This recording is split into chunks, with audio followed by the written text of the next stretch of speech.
네, 우리 줌으로 예배 참여해주신 분들, 또 유튜브로 예배 참여해주신 분들 너무 감사드립니다. 우리 한순희 권사님부터 막내 유아까지 이렇게 얼굴 다 볼 수 있어서 좋습니다. 네, 너무 어쨌든 감사를 드립니다. 시대마다 이렇게 필요한 게 있더라고요. 제가 이렇게 보니까 그동안 우리 시대에 가장 필요했던 발명품들이 뭐가 있나, 우리 사람들이 가장 가지고 싶은 게 무엇인가 이렇게 보니까요. 그 중에 하나가 냉장고더라고요. 냉장고가 생기면서 어느 때나 고기를 먹을 수 있게 됐다고 합니다. 근데 이게 좀 안 좋은 게 뭐냐면요. 예전에는 이게 음식이 빨리 상하니까 이렇게 나눠 먹었대요. 근데 냉장고가 생기면서 자꾸 이렇게 나눠 먹지 않고 저장하는 일이 생겼다고 합니다. 칼라 TV나 이동전화 같은 것도 굉장히 우리가 갖고 싶었던 것 중에 하나죠. 옛날부터. 정말 부의 상징이다 이렇게 얘기할 정도로 전화기는 사장님들만 갖고 다니는 것이었습니다. 그렇게 따지면 지금 스마트폰은 누구나 다 거의 보급률이 엄청 높죠. 그리고 또 우리에게 또 가장 필요한 것 중에 하나가 아닌가 생각합니다. 하나님께서는 우리에게 뭐가 필요할까 이렇게 생각해 보니까요. 저는 성전이 아닐까 그런 생각이 좀 들었어요. 요즘에 계속 저희들이 출애굽기 통해서 성전에 대해 알아보고 있는데요. 그 중에서 오늘 저희는 떡상과 등잔대 이 두 가지에 대해서 알아보려고 합니다. 저희가 이렇게 가지고 다닐 수는 없어요. 하지만 그 의미를 우리 마음에 이렇게 꼭 가고 다니면 좋지 않을까 하는 마음이 좀 들었습니다. 지성소에서 나오면은요, 지난주에 지성소에 대한 말씀을 들었는데요. 지성소에서 나오면 세 가지의 물건이 있습니다. 정 가운데에 향단이 있어요. 향단. 이렇게 향을 피우는 향단이 있고요. 왼쪽 편에는 떡상이 있습니다. 진설병을 놓는 상이라고도 하는데요. 왼쪽 편에는 상이 있고요. 제가 지성소를 등지고 나왔을 때입니다. 오른편에는 금으로 만든 등잔대가 있습니다. 이렇게 성소에는 세 가지의 물건이 있습니다. 먼저 이게 왼쪽에 있는 떡상, 우리 진설병을 두는 상이라는 게 있는데요. 이 상은요, 언약궤하고 마찬가지로 조각목으로 만들었습니다. 조각목이라 그러니까 조금 어려우실 수 있는데 아카시아 나무라고 보시면 될 것 같아요. 그런 종이라고 이야기하더라고요. 어쨌든 순금으로 입히고 주변을 이렇게 또 테두리를 돌렸습니다. 우리 찻장 이렇게 생각하면, 찻상을 생각하면 좀 잘 맞을 것 같아요.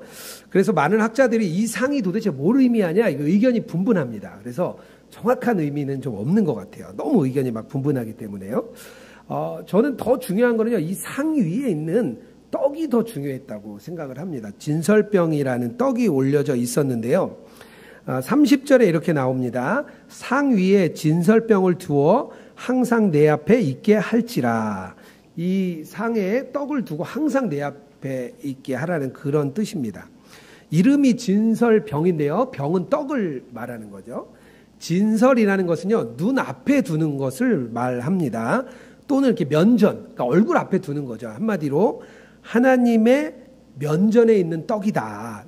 이렇게 이해하시면 돼요. 하나님이 늘 보고 있는 떡이다. 이렇게 이해하시면 되겠습니다. 진설병에 대한 자세한 규례가요, 레위기에 나옵니다. 24장 5절에서 9절까지 나오는데요. 상 위에는요, 12개의 떡이 있었습니다. 우리가 이렇게 쉽게 유추할 수 있는 대로 12지파를 의미하는 거죠. 6개씩 이렇게 두 줄로 가지런히 나와 있었고요. 일주일에 한 번씩 새거로 갈았습니다. 새거로 갈아놓고 나머지는 제사장들이 그것을 먹었습니다. 어쨌든 그 떡이 굉장히 중요했던 거죠. 민수기 4장에 보면요, 모세와 함께 시내산에 이렇게 그 이스라엘 장로들이 70명이 올라갑니다. 그래서 그곳에서 하나님과 이렇게 언약을 맺은 후에 그곳에서 먹고 마시는 일이 있었습니다. 이 먹고 마시는 그 일이요, 바로 하나님과 우리가 함께하는 그런 그 대표적인 사건이에요. 하나님과 먹고 마시는 대표적인 사건입니다. 이 떡이 얼마나 중요했냐면요, 이렇게 이스라엘이 이렇게 행군하는 도중에도 이 떡이 함께 좀 이동을 했습니다. 다윗이요, 사울왕을 피해서 이렇게 도망가잖아요. 도망가다가 노비라는 곳에서 이렇게 숨게 되죠. 그곳에서 그 떡을 먹은 거예요. 그 제사장들만 먹는다는 떡을 다윗이 그때 먹었습니다. 되게 이렇게 좀 유추가 좀 쭉 되시죠. 어쨌든 이 상을요, 떡을 진설하는 상 또는 진설병을 두는 상이다, 이렇게 이해를 하시면 좋겠습니다. 그러면 질문이 하나 생길 수 있습니다. 이 떡이 과연 하나님을 위해서 있는 떡일까요? 아니면 우리를 위해 있는 떡일까요? 이게 왜 거기 놓여 있냐는 거죠. 보통 이교적인 관습에서는요, 제사라는 것 자체가 하나님께 이렇게 드리는 겁니다. 신에게 이렇게 드리는 거죠. 신에게 이렇게 먼저 드시라고 주는 게 일반 이교적인 제사입니다. 우리가 한국 사회 같은 경우는 이렇게 그 제사를 지내잖아요. 조상들에게 먼저 드리는 거죠. 그래서 조상 귀신이 와서 이 떡을 먼저 먹으면 그 다음에 이제 우리가 먹는 게 일반적인 생각입니다. 그래서 인간들이 아주 정성스럽게 이 떡을 준비해야 신이 그것을 먹고 인간에게 복을 베풀어 준다. 그래서 야, 많이 차려, 많이. 이렇게 음식을 많이 차리죠.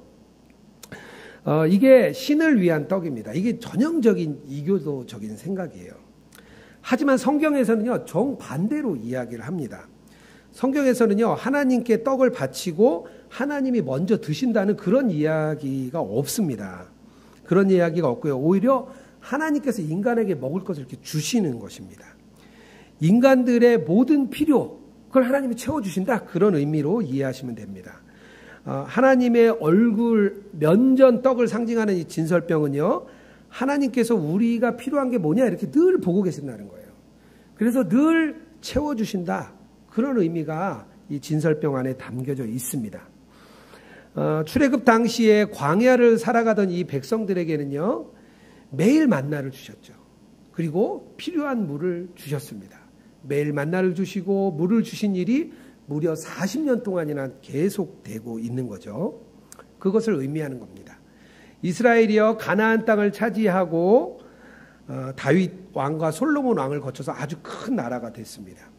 하나님이 함께 하시니까요, 아주 신실하게 우리의 필요를 공급해 주시는 사건이 다윗 왕과 솔로몬 왕 사건대 이렇게 보여지게 되는 것입니다. 이 의미는요, 성경에만 그대로 끝나는 게 아니라 지금 우리에게, 오늘 우리에게 하나님께서 늘 지켜보시고 우리의 필요를 공급해 주신다는 것으로 이해를 해야 합니다. 그런데요, 우리의 삶을 돌아보면 늘 필요가 채워주셨습니까? 늘 부족한 게 없고 늘 다 채워져서 아무 필요가 없는 그런 삶만 우리는 경험합니까? 아마도 많은 분들이 아니라고 우리가 대답을 하게 됩니다. 아니죠. 우리가 항상 필요한 게 다 채워지지는 않거든요. 혹시 하나님한테 혼날까 봐 그렇지 않은데도 항상 뭐 채워주셨죠. 뭐 이렇게 이야기를 해야 될 것 같기도 합니다. 마치 혼나니까 우리 괜히 불평하고 또 불만하고 이러면 안 되는 거 우리가 아니까 그렇지 않은데도 그런 것처럼 뭐 이렇게 뭐 얘기할 수 있을 것 같습니다. 하지만 하나님이요, 늘 우리의 삶에 필요를 채워주시는 분이야. 이걸 정말 우리가 진심으로 고백하는 일이 쉽지가 않습니다. 그 이유가요, 우리의 이렇게 필요를 채우시는 그 필요가 세상의 눈으로 보기 때문이에요. 우리가 그 필요를 항상 세상의 눈으로만 보기 때문에 늘 부족하게 느껴지는 겁니다. 너무 재미있어서 잠 못 드는 세계사, 너무 재미있어서 잠을 진짜 못 자더라고요. 재밌어요. 이 책을 읽어보면 여기 이런 내용이 나와요. 되게 공감을 했어요.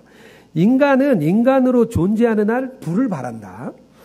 부는 욕망을 충족시켜주는 수단이기 때문이다. 하지만 세상에 존재하는 부의 용량에는 한계가 있기 때문에 필연적으로 부를 둘러싼 다툼과 경쟁이 일어난다. 특히 돈이야말로 전부다라는 인간 사회의 실태를 누구나 부인할 수 없다. 정치, 문화, 예술, 종교 모든 분야에서 돈이 가장 중요하고 모든 문제나 원인을 해결하는 데는 돈이 있다. 돈이라는 하부 구조, 밑에 돈이 있는 거예요. 경제라는 하부 구조가 정치, 문화, 예술, 종교 모든 이 상부 구조를 규정한다.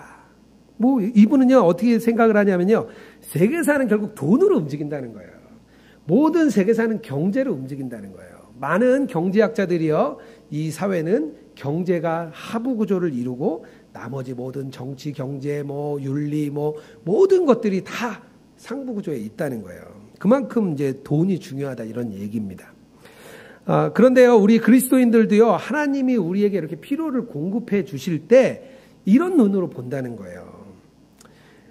세상이 이렇게 주는 환경이 있습니다. 세상이 주는 여건이 있어요. 그게 좋으면 하나님의 필요를 채워주셨다고 생각을 합니다. 좋은 학교에 입학하고요. 우리가 좋은 직장을 얻고 주식을 해갔는데 막 몇백 프로 막 이렇게 이득이 났어요. 집을 사는데 집값이 엄청 올랐어요. 교회를 개척했는데 교회가 막 성장해요. 좋은 일만 계속되면 하나님이 필요를 채워주셨다 이렇게 생각을 합니다. 어려움이 좀 오고 또 고난도 오고 하면은요, 하나님이 채워주시지 않나 봐 이렇게 생각을 합니다. 진정한 떡, 그게 뭔지 모르기 때문이에요. 우리 삶의 진정한 필요가 모르니까 우리가 이렇게 생각을 하게 됩니다. 진정한 떡은요, 바로 예수 그리스도입니다. 우리 삶에 필요한 모든 것, 그게 바로 예수 그리스도예요. 하나님은요, 이미 모든 것을 우리에게 주셨습니다. 요한복음 6장 36절인데요. 여호와께서 이르시되 나는 생명의 떡이니, 나는 여기서 예수님입니다. 내게 오는 자는 결코 줄이지 아니할 터이요 나를 믿는 자는 영원히 목마르지 아니하리라. 먹을 것이 없고 직장이 없고 삶의 상황이 많이 힘들어서 부족해도요, 예수 그리스도가 사실은 없어서 부족한 거예요. 그런 게 없어서 부족한 게 아닙니다. 예수님이 없기 때문에 부족한 거예요. 그러니까 늘 필요가 채워지지 않는 것입니다. 물질적인 필요가 다 채워져도요, 영적인 채워짐이 인간에게 필요합니다. 전도서 3장 11절인데요. 사람들에게는 영혼을 사모하는 마음을 주셨느니라. 우리의 영혼이요, 이 외적인 거로만 채워지지 않는다는 겁니다. 그런데 우리가 너무 눈에 보이는 방식대로만 생각을 하는 거죠. 내가 가진 것, 나에게 일어난 일만 생각합니다. 장차 무엇을 얻을까? 무슨 일이 나에게 닥칠까? 무슨 일이 생길까? 그런 것만 우리가 그런 관점에서 생각을 하는 거예요. 눈에 보이는 상황과 환경만 우리가 바라보게 됩니다. 예수님으로 채워진 사람은요, 삶을 대하는 방식이 달라집니다. 예수 그리스도라는 하부 구조가요, 정치, 경제, 윤리, 문화, 돈, 모든 것인 이 상부 구조를 지배합니다. 예수님이요, 왜냐하면 모든 필요를 채우시기 때문이에요. 어떤 일이 생기든지 상관없는 방식으로 살아가게 됩니다. 예수님을 신뢰하기 때문에 눈에 보이는 세상이나 환경에 지배받지 않는 거예요. 하나님이 모든 필요를 나에게 주신다는 그 신뢰, 그런 신뢰를 가지고 삶을 살아가니까요, 우리가 그런 게 염려가 안 되는 겁니다. 그래서 진설병을 우리에게 주신 뜻입니다. 그것을 우리에게 보여주시는 거예요. 운전을 해보면요, 사람마다 다 달라요. 어떤 분들은요, 운전하다 불평불만이 너무 많습니다. 차가 한 대 껴도 막 욕설이 막 나와요. XX 뭐 하는 거야 이게 뭐 막 하면서 같은 길을 가는데요, 옆에 앉은 사람이 너무 불안해요. 옆에 앉은 사람이 운전을 막 그렇게 하면 같이 가는데 너무 불안합니다. 어떤 사람은요, 그런 거에 신경 안 써요. 막 그냥 껴줍니다. 아유, 그래 들어오세요. 아주 편안하게 갑니다. 같은 길을 가는데도요, 이 대하는 자세가 달라요. 우리가 직면하는 삶도 동일합니다. 같은 길을, 같은 인생을 다르게 가는 거예요. 어떤 사람은 힘들다, 어렵다, 못 살겠다, 죽겠다 이런 얘기만 계속합니다. 어떤 사람은 은혜입니다, 감사입니다, 정말 하나님이 지켜주셨습니다, 이런 이야기들을 계속해서 하게 됩니다. 동행일기를 써보면은요, 저희가 이제 평신도 대상으로 훈련을 해보잖아요. 방장님들이 그런 얘기를 하세요. 일기를 처음 쓰는 사람은 계속 그런 얘기를 한대요. 그 안에 있는 게 뭐 좋은 게 있겠어요? 그러니까 어렵다, 힘들다, 죽겠다 이런 얘기만 막 하다가요, 방장님을 보니까 방장님은 다른 거예요. 맨날 힘든 것 같은데 고맙다, 감사하다 쓰는 거예요. 그래서 그것을 보고 한 2주, 3주 지나가면 같이 일기를 쓰는 분들이 방장님 일기를 따라가게 된다는 거예요. 이렇게 사람들이 변하게 됩니다. 아브라함은요, 하나님의 부르심을 따라 나섰습니다. 성경에 보면요, 장차 어떤 일이 생길지, 어떤 환경에 처할지 어려워했다는 얘기가 없어요. 그저 그냥 갈 바를 모르는데 하나님을 따라갔다고 이야기를 합니다. 이게 바로요, 무슨 일이 생기든지 상관없이 사는 방식이에요. 하나님이 모든 필요를 다 채워주실 것이라 신뢰하기 때문에요, 그냥 세상과 상관없이 사는 방식입니다. 남유다가 멸망하고 바벨론에서 70년 포로 생활을 했습니다. 고레스 칙령이 내려졌어요. 드디어 70년 만에 너희들이 이제 돌아가서 예루살렘으로 가서 성전을 지어도 된다는 그런 칙령이 내려졌습니다. 하지만 70년 동안 제국에서 살았어요. 가장 좋은 나라에서 70년을 살았습니다. 나쁘지 않은 생활을 했어요. 유대인들이 관직도 없고 경제적으로도 풍요로운 사람들이 있었습니다. 근데 이 칙령이 떨어졌을 때요, 유대인들에게 좋지는 않았을 것 같아요. 왜냐하면 모든 삶의 자리를 다 걷어내고 갑자기 어떻게 될지도 모르는 그 상황을 떠나가야 되는 상황입니다. 가는 길에 강도를 만날지도 모르고요. 가게 되면 그 황폐한 그 땅, 무너진 그 예루살렘에서 어떤 일이 있을지 모릅니다. 정말 이 일은 도박과 같은 일이 될 수 있습니다. 하지만 이런 상황에도요, 그때 하나님의 감동을 받은 사람이 있었습니다. 에스라 1장 5절입니다. 이에 그 마음이 하나님께 감동을 받고 올라가서 예루살렘의 여호와의 성전을 건축하고자 하는 자가 다 일어나니. 세상의 눈으로 보지 않았습니다. 하나님의 눈으로 보니까요, 하나님이 그 어려운 곳에서도 신뢰를 갖고 필요를 채우실 거야 생각한 사람들이요, 4만 9천 명이 마음의 감동을 받았습니다. 하나님이 떡을 주실 거야, 이런 신뢰를 가지고 나간 것이죠. 이렇게 하나님이 모든 필요를 공급한다는 신뢰를 가지면은요, 삶을 대하는 방식이 달라지는 겁니다. 제가 직장 생활할 때 한 3번 정도 이렇게 직장을 좀 옮겼습니다. 제가 IMF 때 이렇게 취직을 하다 보니까 2번은 회사에 부도가 났습니다. 회사를 옮길 때마다 좀 고민을 많이 했어요. 어느 회사가 좋은 직장일까?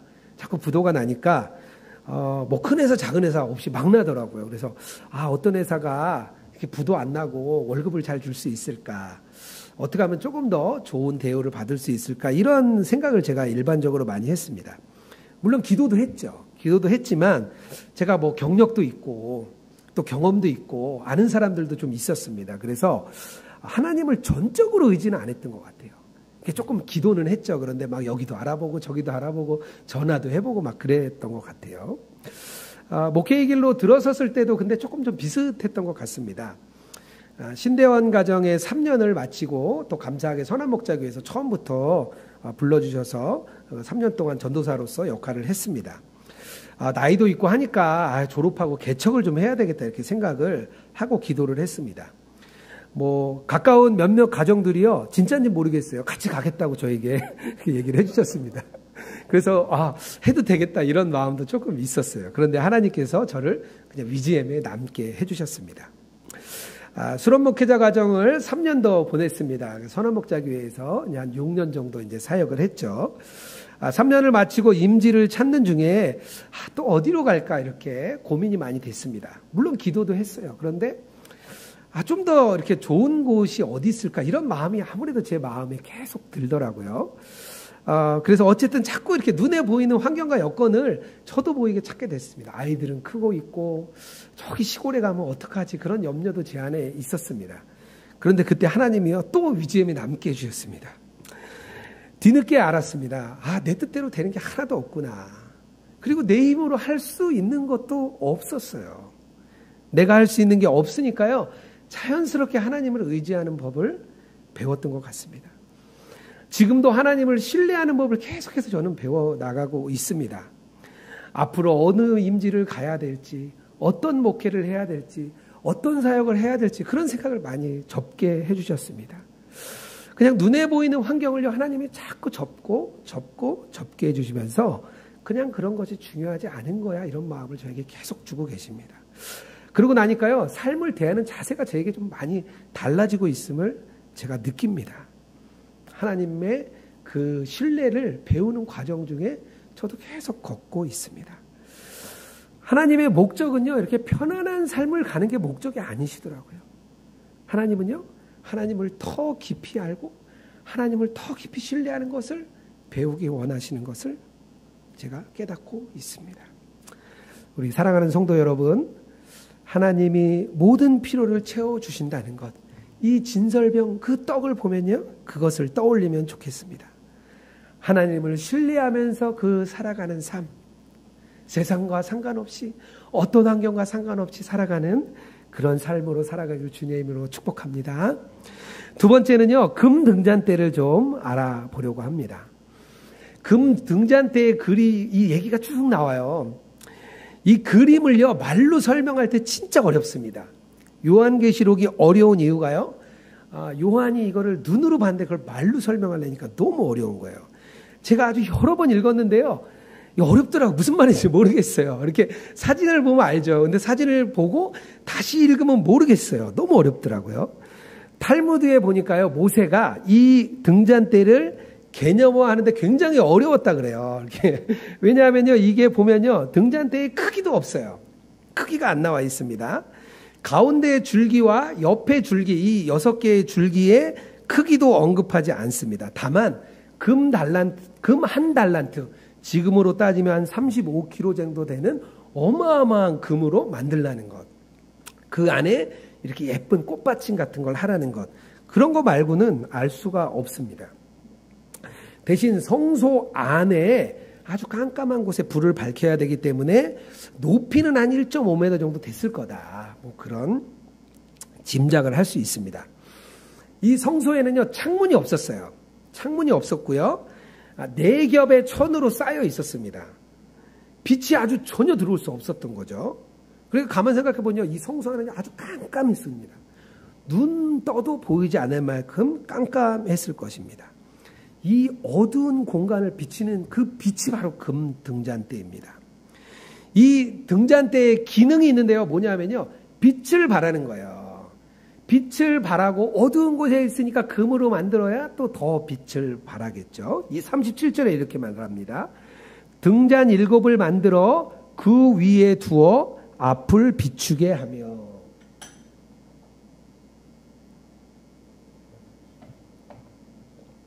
등잔대의 7가지는요, 빛이 완전하다. 7이 완전수잖아요. 그래서 빛이 완전하다는 뜻입니다. 완전한 하나님의 빛, 이것을 뜻하는 거예요. 성경은요, 처음 창조 이야기를 할 때 빛으로부터 창조를 합니다. 빛으로 세상을 먼저 만드십니다. 하나님이요, 모든 빛의 근원이라는 걸 알려주고 싶으셨던 거죠. 그리고 하나님께서요, 이 출애굽기 27장 20절에 보면요, 뭐라고 되어 있냐면요, 이 빛이 꺼지지 않게, 이 등불이 꺼지지 않게 잘 관리해라. 제사장의 역할이요, 이 빛이 꺼지지 않도록 등불을 관리하는 일입니다. 하나님이요, 세상을 이렇게 빛으로 만드셨는데요, 아담의 타락 이후로 어둠이 들어왔습니다. 인류는 이제 죄 아래 놓이게 되었습니다. 인류가 정말 진노 아래, 하나님의 진노 아래 임했기 때문에요, 절망과 좌절과 죽음 가운데 거할 수밖에 없게 되었습니다. 세상은요, 어둠이라는 고통 안에 꽉 갇히게 되었어요. 세상이요, 이제는 하나님을 대적하게 됐습니다. 하나님이 만드신 이 아름다운 이 땅이요, 이제는 하나님을 대적합니다. 하나님의 빛을 대적하는 것을 어둠이라고 우리는 표현합니다. 이 어둠을 밝히는 것이 바로 빛이에요. 이 빛이 바로 십자가 복음입니다. 이 어둠을 밝히는 그 빛, 그게 바로 십자가 복음인 거죠. 요한복음 8장 12절에 나옵니다. 나는 세상의 빛이니 나를 따르는 자는 어둠에 다니지 아니하고 생명의 빛을 얻으리라. 예수님께서요, 이 어둠과 빛을 이렇게 복음을 이야기하실 때 강조하셨습니다. 그렇다면요, 또 질문이 하나 생길 수 있습니다. 왜 하나님은 이 어둠을 그대로 두는 걸까요? 이왕이면 아주 어둠도 다 없애고 사탄도 다 없애고 세상에 나쁜 것도 다 없애고 빛만 있으면 되잖아요. 이 빛만 있으면 되는데 하나님은 왜 그렇게 하지 않으시는 겁니까? 왜 세상에 사탄과 어둠을 그대로 두시냐 이거죠. 왜 그리고 우리를 이 어둠의 삶 속에서 우리를 왜 살게 놔두냐 이겁니다. 우리가 좀 생각해 볼 필요가 있습니다. 그것은요, 바로 복음의 빛, 예수 그리스도의 영광이요, 더 빛나게 하는 목적이 있습니다. 어둠 속에 있을 때 빛은 더 빛이 납니다. 이렇게 밝은 태양 아래 있을 때 그 금 등잔대는요, 아무 효용도 없어요. 어둠 속에 있기 때문에 그 성소라는 깜깜한 어둠 속에 있으니까 이 등잔대가 빛이 엄청 나는 겁니다. 수많은 사람들이요, 이 복음의 빛을 더 좋아해가지고요, 사탄의 어둠을 버리고 복음으로 이렇게 올 때 그리스도의 영광이 막 빛나게 됩니다. 이런 과정을 보면서요, 사탄이 빛이 더 대단하구나, 어둠을 통해서 빛이 더 빛나는구나, 이것을 사단도 알게 되고요, 세상도 알게 되고 우리도 알게 됩니다. 복음의 목적을요, 사도행전 26장 18절에 이렇게 말합니다. 그 눈을 뜨게 하여 어둠에서 빛으로, 사단의 권세에서 하나님께 돌아오게 하고 죄사함과 나를 믿어 거룩하게 된 무리 가운데서 기업을 얻게 하리라. 이 방법은요, 사단을 이렇게 없애는 것보다 더 어려운 방법입니다. 더 많은 희생이 따라요. 하지만 확실하게 사단을 이기는 방법입니다.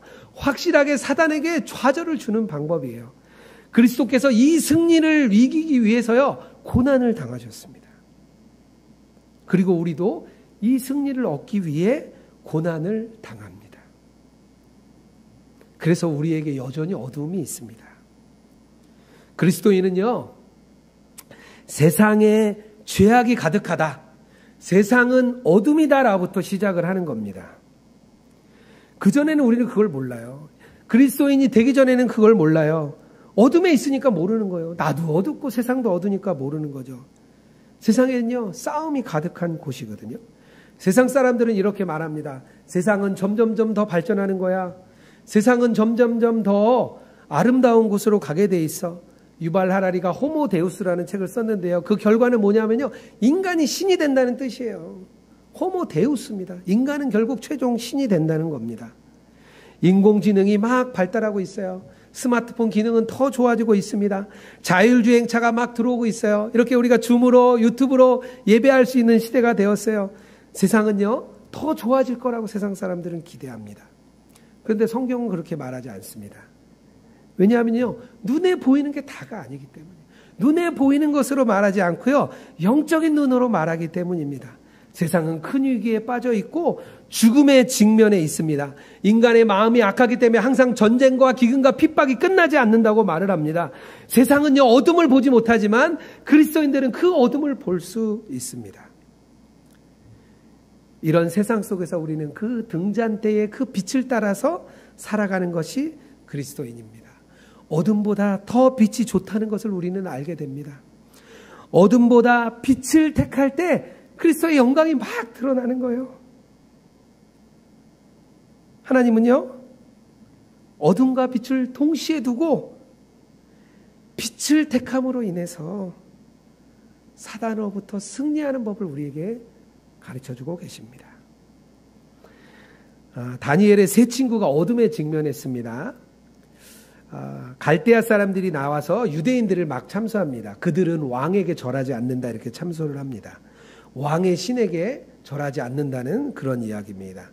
그 다니엘의 세 친구가 바벨론 이름으로 사드락과 메삭과 아벳느고입니다. 이 세 사람은요, 궁중에서 자라서요, 지방을 다스리던 사람들이라고 나옵니다. 성공한 유대인들이에요. 바벨론에서 성공한 사람들이에요. 세상에서 성공한 사람들입니다.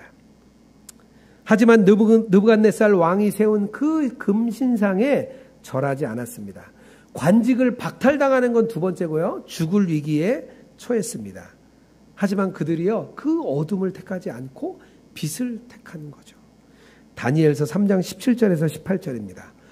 왕이여, 우리가 섬기는 하나님이 계시다면 우리가 맹렬히 타는 풀무불 가운데에서 능히 건져내시겠고 왕의 손에서도 건져내시리이다. 18절입니다. 그렇게 하지 아니하실지라도 왕이여, 우리가 왕의 신들을 섬기지 아니하고 왕이 세우신 금 신상에도 전하지 아니할 줄을 아옵소서.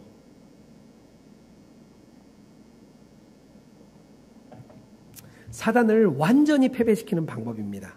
빛이요, 아주 극명하게 드러나는 순간이에요. 하나님이 영광을 받으시는 그런 순간입니다. 사단의 약속을 포기하고 고난의 길을 가는 것이요, 어둠에서 빛을 더욱 빛나게 하는 것입니다. 세상의 성공과 세상의 관직을 내려놓고 하나님의 길을 택함으로 인해서 복음이 빛나는 거죠. 선한목자교회에서 같이 자란 이지선 집사님이 있습니다. 화상 환자였던 우리 이지선 집사님 잘 아실 텐데요. 대학교 4학년인 2000년에 전신의 55% 3도 화상을 입었습니다. 그 후에 여러 어려운 과정을 거쳐서 미국에서 공부를 하고요. 지금은 한동대 사회복지학과 교수로 5년 차가 이렇게 되었습니다. 몇 주 전에 이렇게 오랜만에 우리 지인들하고 함께 이렇게 좀 만남을 가졌습니다. 그동안 20차례가 넘는 수술을 계속 받았습니다. 지금도 여기가 계속 목 있는 데가 당겨서요. 주기적으로 수술이 필요하다고 합니다. 손가락은 10마디가 다 잘려나가서 이렇게 함께 차를 마시고 그 손을 볼 때 참 마음이 되게 아팠습니다. 그때 사고 났을 때 저희들이 찾아가고 했는데 그때 생각이 났어요. 근데 우리 이지선 집사님 참 밝아요. 항상 이제 밝습니다. 어두움이 그 속에 있는데 항상 그렇지 않아요. 요즘에 직장 생활이 좀 힘들다 그래요. 이렇게 평범한 삶으로 돌아왔더라고요. 이렇게 교수 생활도 쉽지 않은가 봐요. 직장 생활이 쉽지 않다 이야기를 하는데요. 항상 이렇게 즐거운 면을 많이 보려고 하고 항상 그 밝은 모습을 봤습니다. 그 안에 빛이 이렇게 빛나고 있었어요. 이렇게 뭐 극빈데요. 책이 나온대요. 책이 나오는데 책의 제목을 자기에게 정해서 줬다는 거예요. 그 책 제목이 조금 괜찮은 해피엔딩입니다. 그 제목 좋죠?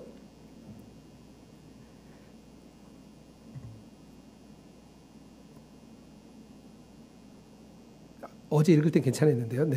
갑자기 내 마음이 울컥하네요.